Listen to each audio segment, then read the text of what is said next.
All right, welcome back to the Do More podcast. With me is Jason Leong, and our conversation today really centers on what appears to be an epidemic of identity for young men worldwide. Whether it's Brenton Tarrant with his shootings in the mosque in 2019 in Christchurch, New Zealand, whether it's the Tyler Robinson assassination of Charlie Kirk earlier this year in America, or even the stabbings in the school in BU4, very near your house actually in KL, Yeah. a few weeks ago, where the stabbings of course multiple stab wounds, which all leads, I think, circularly back to your work in Better Dads Malaysia, Jason. And I think this we have to address this issue of identity and anxiety and depression among young people nowadays. What exactly have you learned about this crisis from your standpoint, Jason? Okay. Thank you, Chong, for this invitation to this podcast. Certainly, this is an area of concern for us as an NGO at Better Dads Malaysia. We have been focusing on fathers, of course, obviously, and the men. But this is what is happening, especially at the BU4 school, the stabbing, the tragic stabbing is actually quite shocking because the stabbing is just not just a random stabbing or crime of passion, but it was a stabbing that actually arose out of some weeks of planning. So the police investigation has revealed that the boy who did the stabbing actually purchased the knives over a number of weeks. I think there were 4 weapons, and which means that the whole thing was kind of planned. And what leads to this kind of planning that goes in the mind of such a young man who is in 14 years old, or 15? So this is where we begin to look at the phenomenon of teen misogyny, which arise out of a number of complicated factors. It's not so simple. This is a mental health issue. It's more than that. Because to look at it from just a mental health issue, maybe we are not seeing the whole picture, the whole landscape, and the component that adds up to this. First of all, it is the boy's background itself, the family background. And secondly, it is the boy's lifestyle itself. What kind of lifestyle he's having? Is he spending a lot of time online or what else? And not just his lifestyle, the boy's relationships as well, in terms of who are the people who are close to him, who are the people who he's able to communicate with him or he's communicating with. Does he have friends who he can talk to or parents? And then also, fourthly, what kind of material is he consuming, whether online or offline or whatever material that has got a huge influence in his life, in his mindset. So first of all, if you look at the parental connection, obviously, the press report interviewed the father, and the father said, I don't know how he can turn out to be like that. He was a very nice boy, no disciplinary issue in school, no disciplinary record, introvert, kept to himself, not very good in his school studies, but very much a loner. But that was all the father could say. Sometimes I wish the press would have interviewed the mother, so maybe the mother would have said something else. It's very easy for a man just to say this, but to what extent, really, if you want to dwell further, what kind of relationship does the father has with this son of his?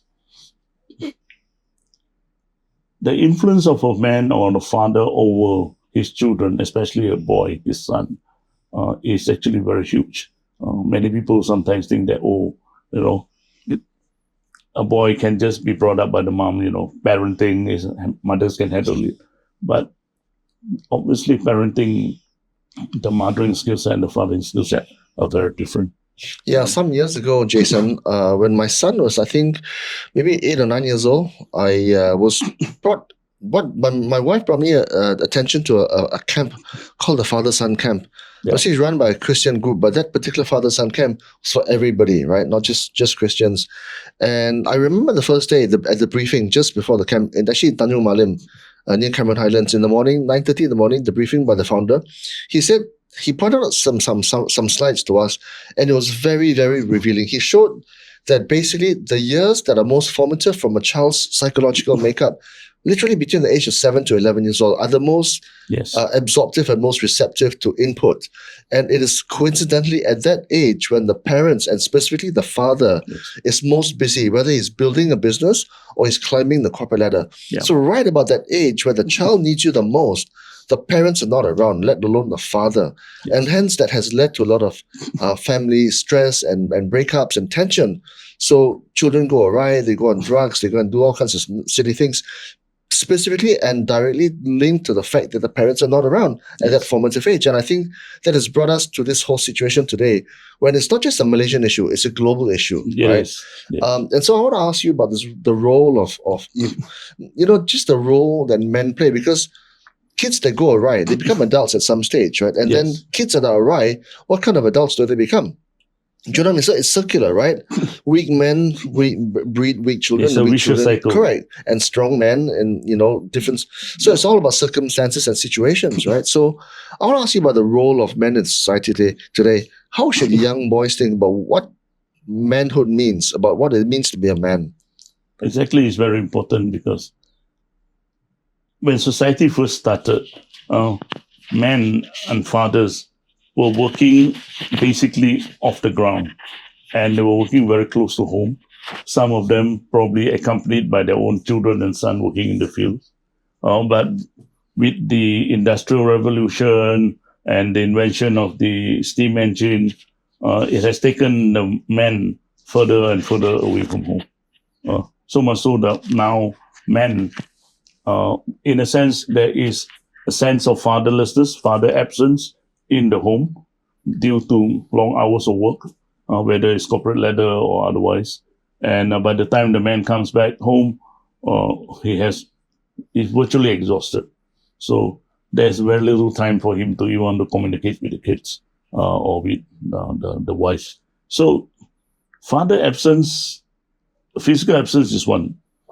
The second one is that even if the father is actually working from home, he could be physically present at home, but yet he could be very well be absent, because emotionally he's absent. He's not present. Yeah, he's not present. So there is no communication, there is no interaction, very little conversations. That is why if you ask fathers sometimes, what do they know about their kids? Virtually very little. Who are the best friends of your children? What are the things that he's afraid of? What are the things that he's most proud of in school? Which teacher that he likes, which one he doesn't like. So all this stuff comes only through conversation. So it is very important that the father because the father exerts a tremendous influence on the child, like it or not. Children hear, see, and they listen to things, and they pick up things, and they follow some of those things, and they're influenced by those things. So if those influence is simply not there, there is a vacuum. And that vacuum, unfortunately now, is being filled up by other social influences, media, digital especially influence. the digital media, the Okay, social media. so what characteristics should be an ideal role model, for young boys to want to see in a father to become a proper adult? That's right. I mean, if the father, the biological and the physical father is there, at least he can provide that influence and the guidance and the direction on what is right, what are the right values, what are the right things to do and all that. But if it's left to the social media and the digital media, and especially if that young boy or the son has wandered into one of those very strange area where they are toxic masculinity being preached about by some very toxic masculinity influences, namely like, okay, we first quote one, Andrew Tate. The guy's off the scale, man. Yeah. He Just makes millions out of that. Correct. He writes books. There are other lesser names, but there are all kinds of books out there. I've seen some of those books, I've read some of those, and some of them come with very innocent titles. A couple of them come like one of them say, The Rational Male, Yeah. or The Reasonable Man. Yeah. And kids, being impressionable, read those books and they want to learn how to be a man. And they think that this is motivational literature. And they read those stuff. But inside that, it is all about toxic masculinity. It goes beyond just motivational stuff. Because if it is motivational stuff, you motivate yourself inwardly, right? But stuff which goes to motivate a person at the expense of another human being, that's no longer motivational. That is on a very dangerous line because they're crossing the line. That you're saying that, okay, yeah, you boost your masculinity because you can put down a woman, or you put down the belittle the girls and all that. So it's at the expense of the girls. That's where they start that teenage misogyny, the hatred, the resentment, the frustration, everything start to come out. And people like these guys, Andrew Tate and gang, will say, yeah, exactly. That's what's wrong. Men should not be that weak. We are perfect in our own self. And therefore, we don't need this woman. We don't need these girls. So the BU4 stabbing was a manifestation, I think, in some small part to how boys are reacting to this crisis, right? So they either resort to physical violence or even killing and things like that. And so Scott Galloway, the author from America, he's an entrepreneur. He talks about how this epidemic of identity among young children. He says that generally the opposite sex women are attracted to 3 or 4 things in a boy, right? For example, they are attracted to the physical prowess, so strength and vitality, because you want to procreate eventually, right? The second thing that girls gravitate towards is, of course, resources, economic stability, which of course relates to the long-term situation that the couple will find themselves into. And of course, the third thing is intelligence, right? And of course, you want to be with intelligence because that relates to resources and, of course, future success. But the 4 things are, of course, emotional connection, kindness, what Scott Galloway calls kindness, the kindness quotient. And I think we don't see that nowadays. We don't see that emotional connection in young kids, especially boys. They don't have that ability, right? So when it comes to building an emotional bank among young children, among young boys, how do they do it? Because society says, "Oh, you're a boy, you shouldn't cry." Boys don't cry, right? Yeah. You can't show your emotions in public because it shows your weakness. And people like Andrew Tate will just, amplify that uselessly, right? But to me, a man who's comfortable in his own skin and is, of course, resourceful and intelligent and all that, should show his emotions, right? Yes. Roger Federer very famously cries during his trophy ceremonies. Yes. And definitely. that doesn't make him weaker. To me, that makes him stronger. Yeah, exactly. And on that, actually, there are sometimes the Hollywood movies and the Chinese kung fu movies also promote it because they always talk about heroes shed blood, not tears. Yeah. So it's about being macho. It's about being strong and always. And with all this toxic masculinity, especially when the father is not there to tell him what is right, what is it like to be kind. In fact, what we always say at Better Dads Malaysia is that to all the fathers, we always tell them the best gift that you can give to your children is to love their mom, their mothers. And when they see the man loving the wife, the man being kind to the wife, the man being kind with the mother, being generous and everything else, then the son will learn that, this is how you treat a woman. This is how you treat girls, right? So we have always cautioned our men that when you are quarreling with a wife, never say in front of the children that you are a woman, you are always at fault, you are the cause of all my trouble, because these kind of things get picked up, and then they will play in their own mind and they get influenced. They say, yeah, exactly. It is the women that caused all the trouble. It is the girls that caused the trouble. So the BU4 thing is the same thing. They begin to construct this narrative, this world of theirs, that everything that is wrong in their life, they blame it on the girls. So you always start with that. First, it starts with a very simple sexist jokes. Girls always like that. And then the memes. And then from the jokes, it will become blame. I don't do well in my studies. I failed my exam because the girl's fault. I don't have a social life. It's the girl's fault. I'd go further than that, Jason. I would say Yeah. that it's the lack of agency among people, right? People who don't take responsibility for their lives will say, "Oh, my teacher never teach me, my friend never, my mother never tell me, my father never teach me." Now the girl take all, and so this whole thing comes at a time when girls themselves are really coming up, right? Yeah. You see university admissions, girls or females outnumber males. The emergence of promotions in the corporate world. Females tend to be doing better than males, right? And even in life themselves, I mean, the statistics, especially in the US, right? The number of homelessness, jobless, singles, right? Even suicide rates are far higher in men than they are in women, Oh, yes, right? And of yes. course, men also die earlier. I mean, that has been a truism for the last number of decades, right? And so you've got all these things happening at the same time, and you've got this crisis of confidence and identity among boys. With the absence of their fathers in their families, I mean, so from an instructional perspective, right, Jason, how do we advise parents and mothers and families around Malaysia how to deal with this? How do we restructure the home environment? Children spell love as Time. It is about time. 100%. It is about father presence. It is about the presence of the man on the mother in the life of the child. Not just giving a present of a handphone or stuff like that.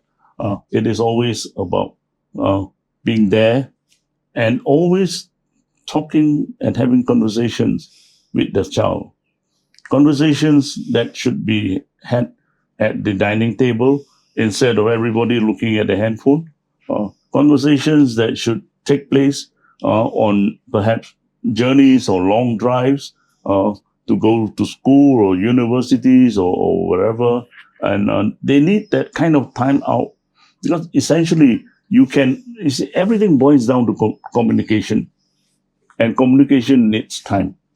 Many men and many fathers, they have good intentions, but we always tell them good intentions is not good enough.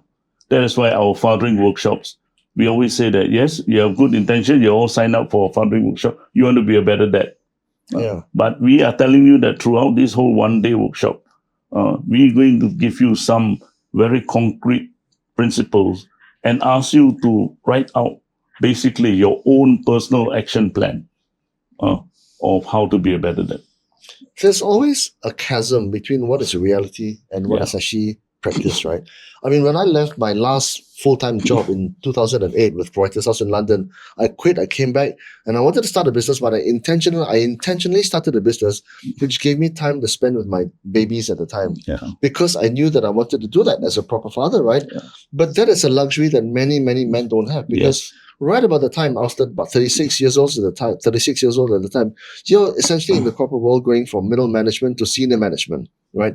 You're starting a business, you're committing capital, you're committing time, and if you don't make it as the provider for the family, you are a failure as a man, Yes. So you give it 120%, no choice, you got to do it, right?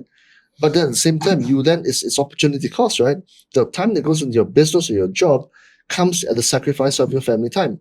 Easy for us to say, Jason, right? In hindsight, for the men who are going through it now, there are results, consequences of that decision. How do you deal with it? Because unless the working landscape changes, this is going to stay theory. I mean, these are the hard choices in life. It's always easy to say that we keep on making a living. Chinese will say one side, Malay will say cari makan. It is always about making a living. At what point in that making a living do you start making a life? That's where you want to say whether it's a balance or there needs to be some point in time, that point where you will make a decision, and it involves sacrifices. Naturally, you already sacrificed, right? So it is not just good intention, but sacrifices, and then as you put into the actual action plan that you already have. Beyond the intention, you need to put it out in action. You need to execute the plan. You need to do things.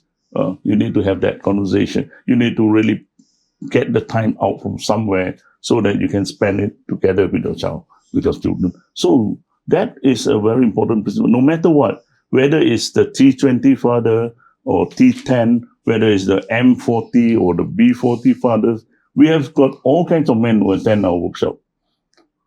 We don't want to create a profiling or perception that the B40 fathers are the bad fathers. Actually, not true.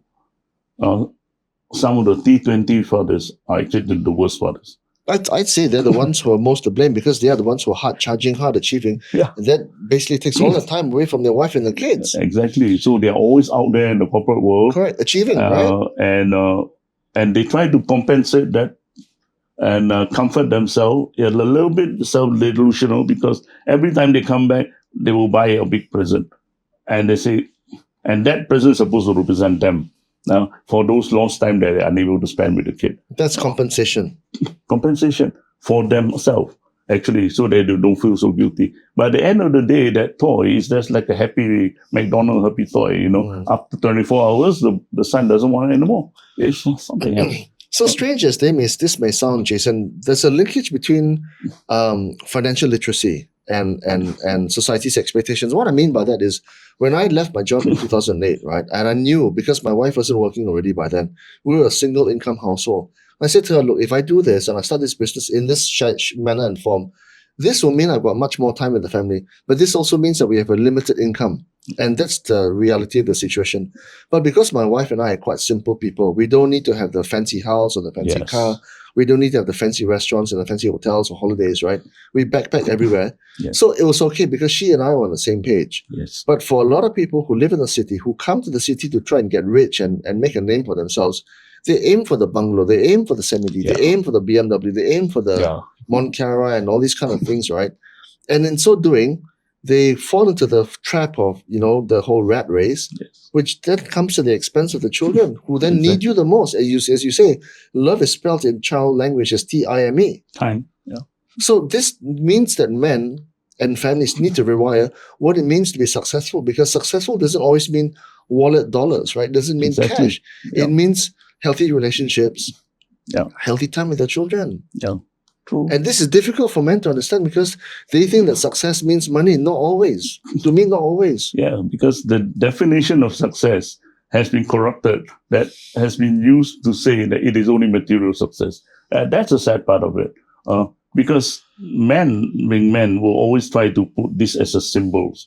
And these are like the trophies that they have in life. But the sad part is that they are just making a living and they have not started to even make a life. And there are many men, actually, there will come a time, especially those on the deathbed. I've seen a lot of men on the deathbed.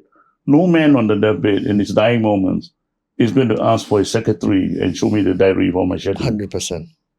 No man is going to ask, show me my bank statement. More often than not, every one of them will ask, where's my family? Morbid as this may sound, Jason, I also spend a lot of time on YouTube. And a lot of the times the algorithm gives me these kind of posts, right? So it is invariably this younger guy who's talking to older people who are, in their 70s and 80s and asking them, what are your reflections on life? And a lot of them, they'll say, I regret my life because in no order, like, right? I wish I'd spent more time with my family. Yeah. I wish I'd spent more time with my wife. I wish I'd spent more time. I wish I'd started a business. I wish that I wish I cared less about what people thought of me. Yes. I wish I'd spent more time with my children. Yes. These are the things which matter most in retrospect when they're old enough. But too late, Jason. Too late. Too late. You're now a couple of years away from your from the portals of heaven. Exactly. Too late, bro. You should realize this when you're 25, 30. Then you realize success is not always material. That is why the saddest words that a man can ever say is that I wish I had done that. I regret. I should have done this. I should have done that. Those are very sad words at the end of man's life. It would have been so much better if men can actually say at that point in time, I'm glad I did this. I lived a full life. Yeah. I'm glad I gave up part of my job and I made time for my kids. I'm glad I spent time and talking to my kids. I'm glad I did that. So this is something that men need to really think through in their own mindset and make that kind of change, the renewal of the mind. and not be following the ways of the world and say, okay, I'm only judged by the number of cars, my bank account, and everything else. But at the end of the day, it's about life. It's not about all those things. You see, in our workshop, we always ask one question for all the men. We ask them, what is that one most memorable moment that you had of your father? In the thousands of men who attended our workshop, not a single man ever said, most memorable moment was when my dad took me to Disneyland. Never. Most memorable moment was when my father bought me my first handphone. Never. Most memorable moment was when dad bought me my PS4. No. All those answers that came out was, most memorable moment was when my father taught me how to swim. When my father taught me how to ride a bicycle. When my father took me into the forest and we had a walk and he pointed out the trees and the plants. Or when my father taught me how to play chess. And every single moment of all these memorable moments never involve money. It is about that time. And they remember it. And it's a man who, I've got a guy who is like 65 years old, and he remembered. I say, how old were you at that time? I was 5. I say, you're 65 now, and that was 5 years. When you were 5 years old, your dad taught you how to ride the bicycle. And you still remember. I say, 60 years later, that memory has been imprinted in you. It's so visceral, it's so important. Yeah, I'm smiling because in the last 15 years, doing what I did, that was my priority actually, to build memories with my kids, and I've got so many of them. I probably shouldn't say now because it's too personal. But I want to reference this. I don't know whether you knew this guy. He was a former editor with The Star, a Chinese guy from Penang. So Eugene. And I remember his life story because he deliberately left his job in The Star as a journalist to spend the formative years. We had 2 sons, I still remember. Okay. And he had a weekly, so The Star gave him a weekly column to write about his experiences as a parent. Okay. And he used to take his sons camping, backpacking all over the world and everything. And he said that although his wife was also a journalist with The Star, I mean, like journalists in The Star, they don't make a lot of money, right? So they lead a very simple life. They had to scrimp and save. The 2 boys did really well. And he said he never regretted once in his life because the years that he spent with his sons cannot buy. Money cannot buy. Money cannot buy. You see, there are many jobs, whether a CEO job or CFO job or CTO job. Those jobs for the men or the fathers can be replaceable. Anyone can replace another CEO. Anyone can replace another CFO. But there's one job that cannot be replaced, the job of a father. And you wouldn't want another man to replace you as a father in that job either. So that is like, you're the only one who can do that job as the father. And that's very important. There's only one guy who can do that job. And you are the one that is indispensable. That is why it is so very important to talk about this, and especially to begin to train our men. And you see, in the workshop, that is why some of them begin to think through. Oh, it's true. At the end of the day, all I think about my father, the memories, is about this. And this is the precious memory that I have. Exactly. So why are you not creating this kind of memory now with your son? So do that. Okay, so again, in theory, Jason, because it's a chain of causation, right? So if the boy who went awry has then become an adult and he's become a father through some situation, right? He married a person and he got a child. But then if the boy who's now a man doesn't know what it means to be a man, because he went through the same issues with his father way back when.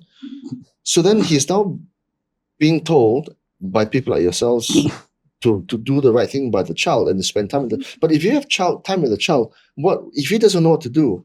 Then he can't pass on those experiences. And again, I want to reference our economic situation, right? Good times create weak men. Hard times create strong men, right? Yes. And right now we're going through an age of prosperity. Let's make no mistake about that. Yes. We've got food everywhere. We've got cars. We've got houses. It's generally really, really good in Malaysia, right? And so these are good times. which create weak men. And we can see this all over the city, right? All over Malaysia. You can see them buried in their phones. You can see them socially non-committal, non-conversational, stuck at home, gaming all the time. No compulsion to go and find a job because father's got money, right? Yes. And so you can say to these boys to then become men and fathers, right? Go and spend time with your son. Go and take him hiking. Go and take him, climb a mountain. Go travel backpacking around the world. If the boy who's now a man doesn't know how to do that, Yes. he might have time, but he doesn't know what to do because he didn't do it in the first place. Yeah. So there's a break in the chain of causation. How would you advise against that? Or how would you advise to deal with that? That is why you see there is no manual on fathering. Women are better off because there is a natural sense. It comes naturally, right? Yeah, a kind of sense of motherhood and mothering is there. But for men, the first time they ever actually learn to be a father is when the child is born. Yeah. So, and even that, what do I do? So men will always father by default, meaning that they will fall back on the default mode. How was I fathered by my father? Exactly. That's the and template, they will repeat right? the same thing. Yeah. Now, if that positive experience, then it's fine. But some men probably have negative experience. Asian fathers being Asian fathers. Especially, yeah. Asian fathers. So it's very patriarchal kind of situation where I speak, you don't speak, authoritarian thing. So sometimes it's very negative. Just like some men say, "Oh, my father smacked me one time, so now my son, I will smack him twice." So it's repetitive. And when they repeat that, it becomes a very dangerous vicious cycle. So this kind of men that you're going to end up with. So Better Dads Malaysia, when we do the fathering workshop, that's why it's a 9 to 5 workshop, very intense, very interactive. And we tell them, look, whatever you have that is negative in the past, we have to bury that part, we will give you an alternative model. And then step by step, we will tell you, okay, this one, I.C.A.N. So we go through at least 4 basic components of fathering. I stands for involvement. Involvement means time. How involved are you in the life of your child? Involvement, I. C stands for consistency. A man has to be consistent because that is the consistency that provides stability. So the child will know what is right, what is wrong, the values are there, and you're consistent in that. So the child will find security and a sense of stability in that home. A stands for awareness. A father must understand the world of the children. You must be aware of your children's world. Don't expect the child to be aware of your world. You are the adult, you are the father, you have to take the initiative to begin to understand their world. If they're into anime, if they're into manga, if they're into some kind of cartoons, make sure that you know what these cartoons are all about. Japanese manga, anime, some are very nice, some can be very violent, some can be sexually very, explicit. And so understanding the children's world is important because that opens the door for you to begin to communicate with them. So, like at one time, my son was in Discord. I opened a Discord account so I can communicate with him. Otherwise, he's communicating with everybody else in the world. They don't like to use WhatsApp. They like Discord. So he was playing Minecraft. I hated Minecraft because I couldn't understand it. I had to learn that. He wanted to play Roblox. I have to learn Roblox. So it really depends on the man and the father how much time he is prepared to spend and to get it, so that he can have that communication. So that's the end part is nurturance. Nurturance is simply how do you nurture a child and bring up the child. So at the end of the day, it is the I.C.A.N. acronym, I.C.A.N. I can be a better dad. That's why we say. So based on each of these components, we will tell them to do what is the action plan. What is the one thing you want to do to promote involvement? How do you spend time? So private time with the child. Sometimes a man has got a son and a daughter. It's very different having conversation with both of them at the same time. But if you separate them and have a private conversation one-on-one with your son and one-on-one with your daughter, is separate, very different. We also run courses like Father Raising Sons, father raising daughters, which are separate, basically because children are different. Daughters are daughters, boys are boys. So these are the things that it has to be very intentional kind of learning. So once a man learn this, and then they know that okay, they've got some of this baggage in their life, they just need to shed that and just get rid of it and take on a new mindset. This is what I need to do, and this is what I do. So those are very hard and tough conversations. In fact, our biggest allies are the wives, because it is the wives that usually will sign up their husband and send them to our workshop. We ask them, why do you come? Who signed up? So my wife, law. So and thanks to the wife, many of them come. And it is important because this is where it begins, that since you don't have a fathering manual, we like to give you an alternative, a model for you to follow. And then at the end of the day, there is also accountability time, where we will group the men into threes, 3, 2, 1, so that 3 men will meet at least 2 hours once a week, or maybe once in 2 weeks. So that men being men, just like exercise. I mean, if I'm left alone to exercise, a bit difficult to have that kind of discipline. But if I got a partner who would call me, hey Jason, have you done your treadmill? So at least, okay, yeah. Then I get it done. So these are the things. So when men share their stuff and they share that this is my plan, this is what I want to do, and the other guy will kind of just, we're not there to condemn each other or to pass judgment on each other. It's basically about, hey, let's do it together. I check on you so that, men need cheerleaders, right? So humans need tribes, right? Tribes bring community and they bring companionship and they bring groupthink, right? So that's a good thing. But what you talk about is a multi-step process, Jason, because first of all, you need to understand that there's an issue at home. Because, a lot of people don't have that self-awareness. That's the first step. The second step is to find the time, which means to sacrifice elsewhere, which means some decision-making to say, I'm going to make less of that, but I'm going to have more of this. So that's the second step. The third step is to understand what to do. Yes. And what you say is very true, because when I talk to I got one boy, one girl, right? When they're together, there's a different dynamic. Yes. I mean, it's just me and my daughter, there's a very different dynamic. And then just me and my son, there's a very different dynamic. Yes. So I've gone on trips with my son without my with my wife, without my wife and daughter. And I've gone for trips with my daughter without my son or my wife, right? Yeah. So with my daughter, I go to Bangkok and I go shopping for sneakers. Yeah. With my son, I go climb a mountain or go trekking in Nepal. It's very different, right? Very different. But it's a different vibe. Yes. And the thing is, I could do that because I had time. Yes. I had less money, but I had more time. And I made peace with the fact, right? Yeah. But to me, that time was worth more than money. Yeah. But men have to understand. I mean, should men decide, yes, that's the path I want to take. But otherwise, if you don't take that path, there's going to be consequences, right? So we also tell men that we are not the best dads Malaysia. We are called Better Dads Malaysia for a reason. Because we want you to do this one step at a time or one day at a time. We know that it's very difficult to do a quantum leap. So if you cannot, then you just begin to carve out 15 minutes of each day. Start with that. Then increase it. And from there is it's just like exercise.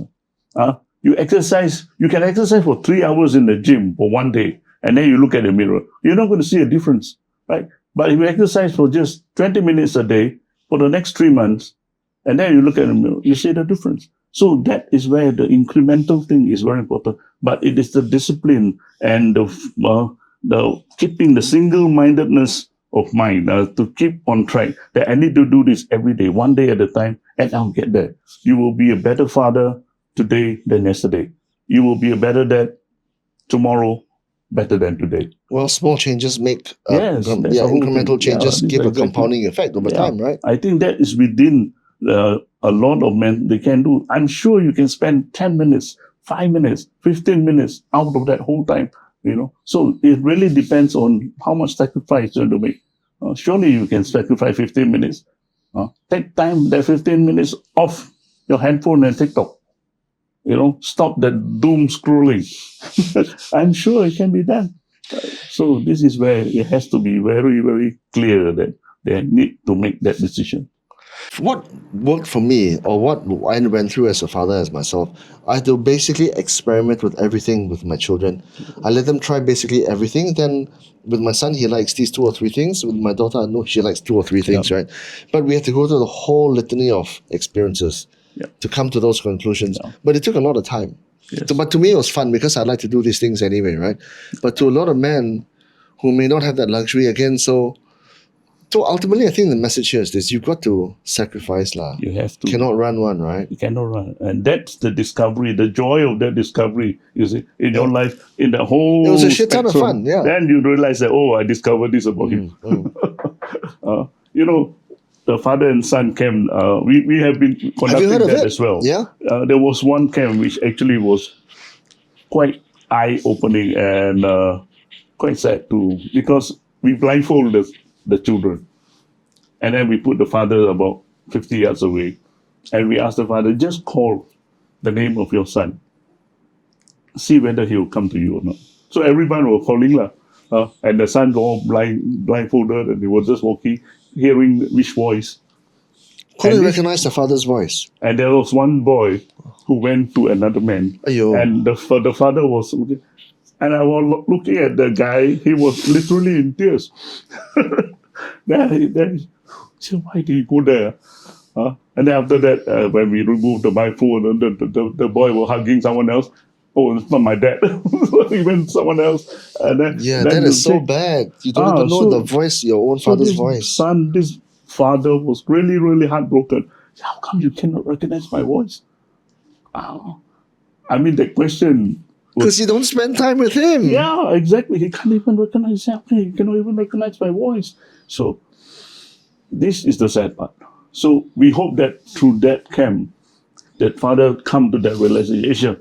It's a rude awakening, but it's for the good. At least he found out. Oh, there you are. This is the consequence. Yeah, lah. You are the one. You are not there. You did not do the job. You dropped the ball. So don't blame him why he go and cut the other guy. Yeah, lah. So this is again, like you said, it's time. So how many men will want to take that time to sign up to go for father and son camp? Which is like 1 day. Actually, it's only 1 day and 1 night. Yeah, it's just 2 days, 1 night. Yeah, sorry. Yeah. Right, so stuff, and then they cook together. Oh, so my experience with my father and son camp, it was really one of the most important things that has ever happened to me. Yeah. And one of the games that we played was role reversal. Okay. My son was the one, I was blindfolded. Yeah. My son was the one who took me along. I had to basically follow my 7-year-old boy, right? And I had to trust him. If I didn't trust, because it's in the jungle, right? Yeah. It's like, but it's pretty cool. And then he wrote a report card on me, Yes. And actually, my report card wasn't great. It was like C or whatever it was, right? And it's true that I realized, even though I spent all this time, there's still omissions. Yeah. We will never reach the state where we are perfect. But every single step that we make is progress. Correct. And that is actually a cause for celebration. That's why we always tell the fun, celebrate all the small wins. These others win. Because this is where you encourage yourself. Yeah, I'm now one step closer to him. I know what he likes. I know this. And this is one time where I say something, and for the first time, my son is laughing at my jokes. Lame dad jokes, but at least he's laughing. And then you realize that, hey, he's there for me. So that relationship, I mean, that's very precious because this is something that no one else can do. You are the one who forged that and create that relationship. So, I mean, amazing things will happen in this father and son camp. I've seen fathers and son cooking their own food. They are forced to cook their own dinner. So one father decided to cook, cockle curry, and just threw everything into the curry without removing the shell. So I say, sure, you're cooking this. That's the way to cook it.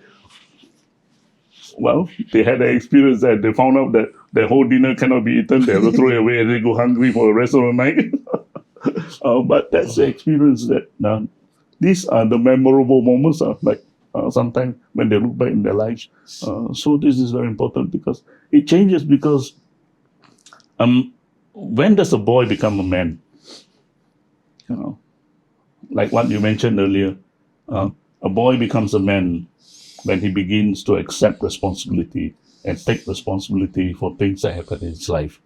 And then that's where he stopped all this blame game and said that it's always because someone else is whining, is complaining, it's everybody else's fault except his, right? So you have to just stand up and accept responsibility and just be do it. So this is the message that the father must always give to the child and teach the child that this is the way to go. This is life. So you do this Better Dads Malaysia as a not-for-profit lah. You do it in your own personal time, and I think that's very important. In the number of years that you run it, Jason, Yes. what kind of like patterns can you see? Are the men of a certain age? Are they of a certain demographic? Are they of a certain economic band?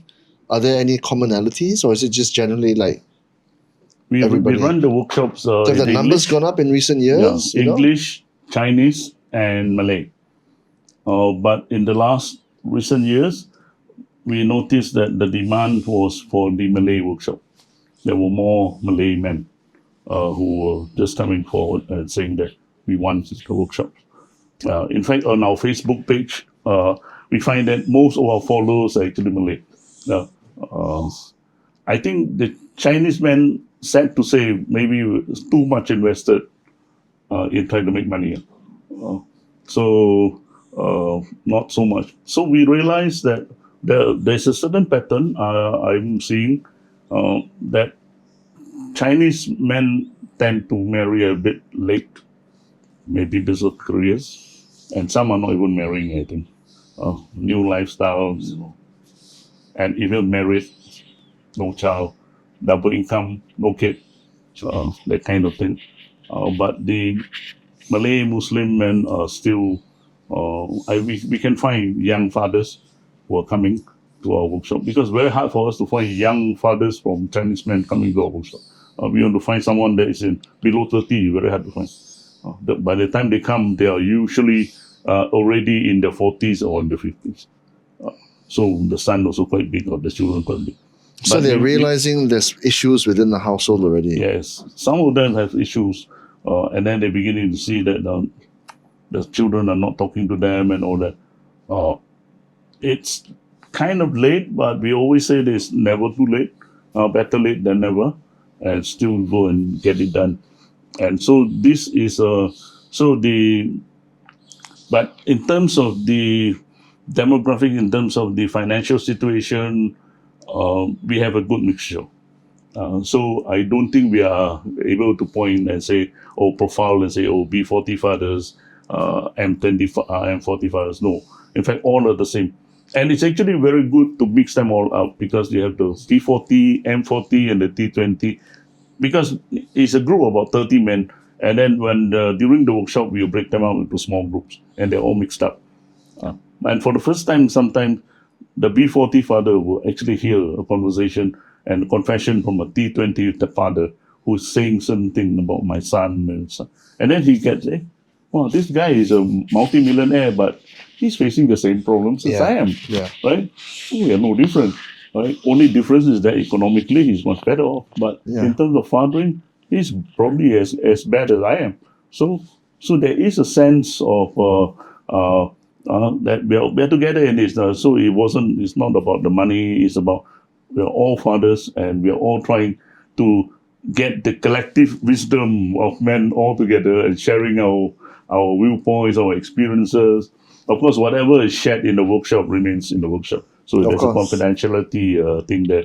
So, but it's very helpful, because it's not a lecture style of workshop where we tell them this is it and they go and do it. No. So we want them to ask a lot of questions, and then we will have a personal fathering assessment where they do it confidentially. So you can actually, I think about 46 questions they can ask, and then they can rank themselves. It's confidential. Then they will see at which spectrum are they. Pass, fail, or there are a lot of things to do. So many men will see. When I first did it, I thought I was a pretty good dad. I look at the whole thing, and then my own personal assessment, I say, technically I failed. And the worst thing is that sometimes we say, you take that same assessment, you send it back, ask your wife to do it. you probably get a worse grade. Failure grade. That will even be more accurate, technically, because how are you going to rate yourself? I'm a great father, I'm not a good father. So your wife will know, your children will know better. So these are the areas which, so it has to be something, like I say again, is very intentional. And we are glad that we've been doing this for past 6 years. We were launched in 2019. And we have been holding a lot of these workshops. And I think we are probably the only one that is doing fathering workshop. We have got nothing against parenting workshop. Parenting workshop is fine, but our experience is that for parenting workshop, parents will attend, husband and wife will attend. And when husband and wife attend, the man is likely to just keep very quiet. He's not going to say anything. He will say politically correct things. He's not going to get involved, and the wife will scold him. And some of them are there because the wife pulled him along. Yeah. Right. So 80% women, 20% men. And it's not very effective because by the time the whole thing goes on, and then at the end of the day, the man does just listen here and then goes out there, and that's about it. So that is why we have been persuading the government since from day one. Let us do a pilot project, unbundle the workshop. Parenting, go ahead. Let's do a fathering workshop. That we will do it. Exclusively for men. No wives, no fiancé, no girlfriends, no women. Only men. Maximum 30. So sometimes even as low as 12, we conduct it. And we have been able to make some inroads now, because now even the corporate sector, we have been getting invitations to conduct fathering workshop in-house for corporations. They begin to look at this as, they pay all kind of money for all kinds of skills, training, upskilling and all that. But this is a very important part. This is part of the ESG that they forget. A lot of things on the environment, but nobody talks about the social part. This is the social part. No, it's more than that, Jason. Yeah. It's because when you look at the economy, right, what is the economy? It is the sum total of your population and the working age population specifically, right? So of those who are working age population, you want them to be as productive as possible. If half your workforce theoretically is comprised of males, and a good portion of them are not productive for whatever reason for those things, well then it's absolutely imperative for the government to prioritize this, because if the males are not pulling their weight in terms of the workforce, then your economy will not be as healthy as it can be, right? Do you know what I mean, right? Yes. So there's a direct correlation between doing what you do with mental health and basically parenting and the performance of the economy. But I fail to see why more governments don't see this, because to me it's as clear as day. Yeah. But there's a good news, because for the whole of this year and last, actually we have been managed to persuade the government to do a national official fathering workshop. So finally, we have completed the whole thing. The theoretical part has been done. So we've been working with the professors and many people, stakeholders. And by next year, they will launch the national official module for fathering workshops. But it's going to be in Malay. It's called Module Kebapaan. But it's a good start, because for the first time, the government has decided that there should be a fathering module. So if this is official, then we will be able to reach definitely many more men. And that's a good sign. So they are doing a lot of planning. More allocation will be given for fathering work next year, and also to help the mental health of men. And that is also very important. You mentioned men and suicide. In Malaysia, the numbers are terrible. Men in Malaysia are 3.8 times more likely to commit suicide than women. Yeah. 3.8. Yeah. That's very high. Yeah. So imagine. So why is that? I think the basic thing is about the nature of men. Men, we are all stuck with the idea that we need to always be strong, silent type, cool always, and never be able to articulate our feelings and sentiments or emotions. We are not supposed to cry. We can't let go, and we cannot show weakness. And so men will just swallow everything. Everything is pushed down. That's why men end up with a lot of ulcer problem, because everything is let down.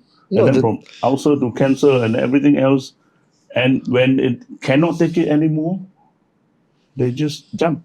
Yeah, the data shows that actually males need relationships more than females need relationships.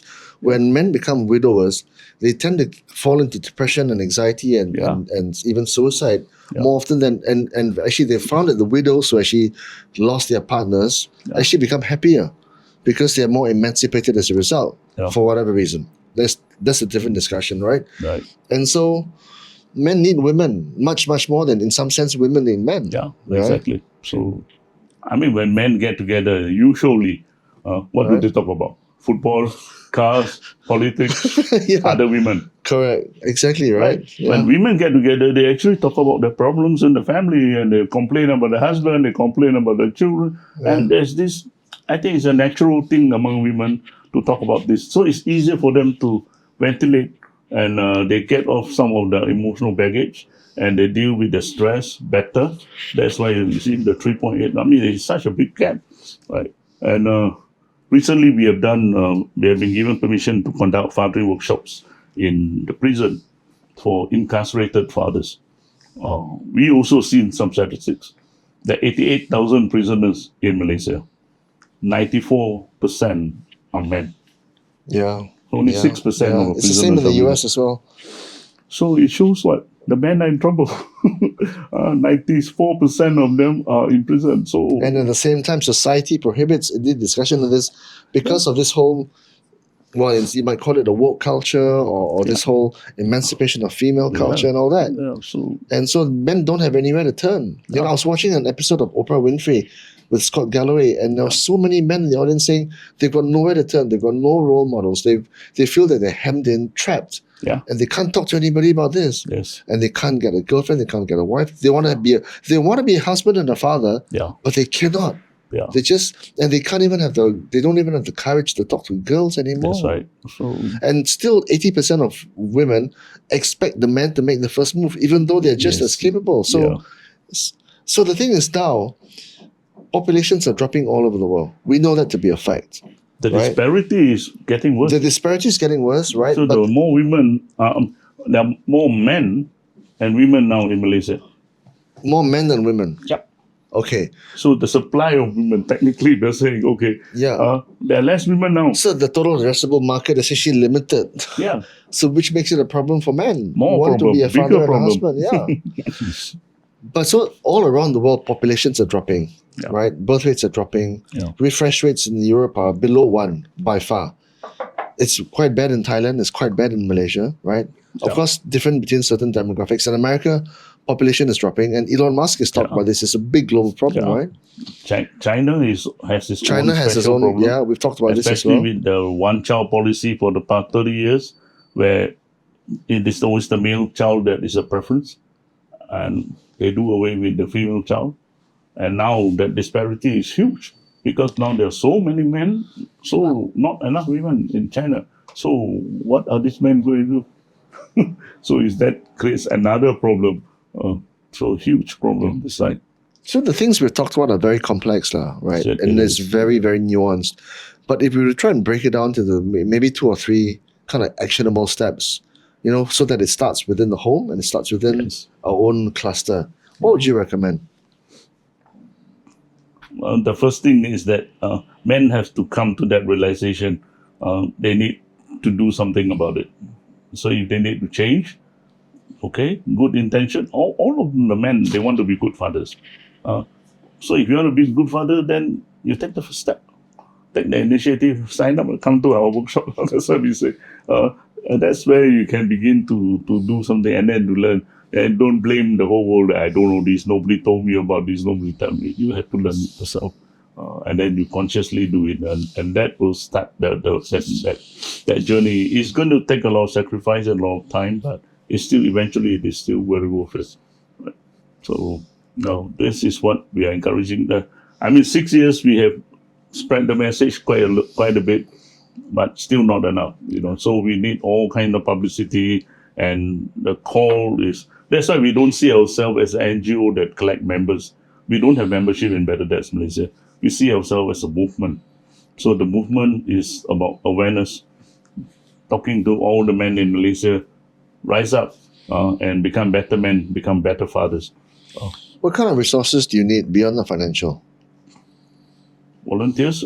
At the moment, we have about a small group of volunteers, about 25 of us. Who are trained to do the workshop, organize events, organize some of those father and son camps, stuff like that, talks. So whether it's Malay or whether it's Chinese and whether it's in English, we need to go into the schools as well, and we do campaigns as well, because one of those campaigns that we do is back to school with dad, because we encourage the fathers to actually spend at least 3 or 4 days taking their children, especially the young kids, going to school for the first day or first 4 days, or each time when they are different from standard 1, standard 2, standard 3, standard 4. There's a difference. And then we also encourage the men to write a personal note and put it to the son or the daughter and put it in the school bag, so that when the son or daughter goes into school, in the canteen, opens up the Tupperware, he sees a short message from the father. Men being men, sometimes it's very hard for men to articulate and say those things that he wants to say to the kid. I love you, or cannot say. But I think you can write and put a short note. We always tell the men, always say these 3 things, very simple. I love you. You're good in what you do. Just recognize one positive thing that he's good in what you do, or she is good, and then say, I'm proud of you. 3 things. Good enough. Because this is the affirmation that every child must get from the fathers. If he doesn't get that kind of affirmation, that kind of support, he was going to seek that online, elsewhere. And here comes all the manosphere guys, and they will give him that kind of wrong affirmation. When he posts a sexist jokes about a girl, or they say thumbs up, and he get followers. Then he begins to feel, oh, I'm being affirmed. I'm somebody. My opinion matters. People are proud of me. So these are the things that happen online, and they feed that kind of need for that boy for some self-esteem, recognition, and that kind of self-worth, which that boy is not getting from home and from his own father. And he's trying to get it outside. And this is where the sad part is. And many of them fall in that trap, and then they end up being online radicalized for hatred, misogyny, whatever. So the whole works comes out. So it starts with that. Yeah. So most of the time, like you also mentioned, that many of these young boys are very lonely. The latest statistics by the Ministry of Youth and Health, Youth and Sports says that about 25% of our kids are actually very lonely. In fact, the Ministry of Health data from the what we call the National Morbidity and Health Survey, NHMS, that is done every year, they put it at almost 30%. That kids teenage children or adolescents are suffering from stress and depression. It's 30%. And out of that, 10% have suicidal thoughts. So which means teen suicide and youth suicide is also an issue. So just like recently Minister Hannah, you also mentioned, young adult suicide has come up. Because these are not just youth suicide, they are now already working adult, young working adult, but finding a lot of pressure. So it's as a result of that journey. So this is where the mental health issue for youth is so important. And a lot of it, the family and the father can do a lot of things. So the affirmation is very important, so that the child will feel that I'm loved, I'm somebody, I'm of value, and my family is there always for me. That's very important. So if people want to find you, how do they best find you? Well, we have a website, we have a Facebook page. Okay, so Better Dads Malaysia on Facebook yeah. or in a URL? Yeah, on website is betterdadsmalaysia.my, and then Facebook is Better Dads Malaysia, Facebook. And we have announcements there from time to time as to what the available events that are going on, activities, and also the workshops. and some of the campaigns that we're having. So currently we are planning towards building up a platform for mental health for youth next year. So we will launch a national initiative for youth mental health. So we'll appeal to corporate sector and everyone to be part of that, to support that, so that we will go on a roadshow to give talks, not only in schools, but because as part of the BU4 issue, so we realize that the schools will need this kind of awareness talks. At least the parents are aware, the teachers are aware. I've been giving out this kind of talks also. And also the universities, because the undergraduates in the campus, there are campus suicide as well. Not too long ago, there were 2 cases, one of our local universities, and within the space of 12 hours, 2 suicides from the same building. So this has now becoming more and more frequent, and we hope that it will not get out of hand. Because as you can see, if the survey data are already showing 10% of the youth or the adolescents has suicidal thoughts, so many of them may just put the thoughts into action, and they will actually execute attempted suicide. I mean, thank God we have decriminalized attempted suicide, but it will happen because it's so easy for the young people to access YouTube, and online you can Google 10 ways to commit suicide. No problem. They know exactly how to do it. Right. So that's the sad part. Of course, we have laws trying to regulate this, but some of those things cannot be regulated because the law can only do so much. So parents, fathers especially, just have to step up, and you really have to take care of your own child. And sometimes the father alone is also not enough. So it could be a whole of society approach. That's why we have the saying, it takes a village to raise a child. So everybody have to do. So NGOs like ours, corporate sector, have to begin to come on board and say that this is important because it helps productivity, right? If the fathers and the worker in the workforce in that company is happy at home, has got less issues with his family and children, he will be able to be a more productive and more loyal worker. 100%. Yeah, 100%. Productivity goes up. So that's where the company should not just look at things like, oh, it has to be at a KPI kind of thing. These are some things that is very, very important. That's why we are also quite glad that recently we had a lot of invitation from corporate sector to begin to give talks about this. That's why we have this kind of support for in-house workshops and talks. Okay, man. I shall put the links to your URL and to your Facebook in the description below.